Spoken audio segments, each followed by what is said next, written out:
اسلامی تصوف نہ وہ ہندو جوگیانہ ہے، نہ وہ عیسائیوں یہودیوں والا ہے، اور نہ وہ علم روحانیات ہے، بلکہ یہ تصوف محمدی ہے صلی اللہ علیہ وسلم، جو حضور علیہ السلام نے دیا، جس کی بنیاد اعتقادات ہے، ایمانیات ہے،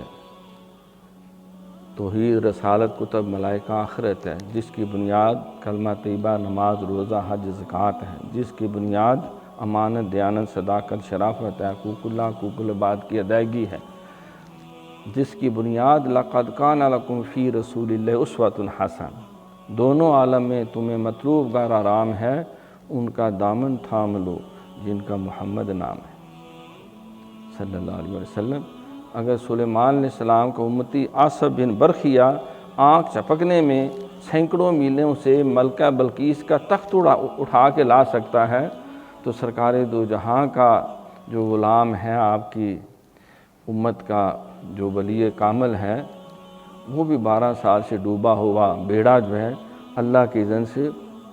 شیخ عبدالقادر جیلانی وہ بھی ظاہر کر سکتے۔ تو سرکار نے چاند کے 2 ٹکڑے بھی کیے، ڈوبے ہوئے سورج کو واپس لائے، پتھروں نے کلمہ پڑھا، گنگوں نے باتیں کی، ان گنت آپ کے معجزات ہیں، سراپا آپ کا وجود مسعود ایک معجزہ ہے۔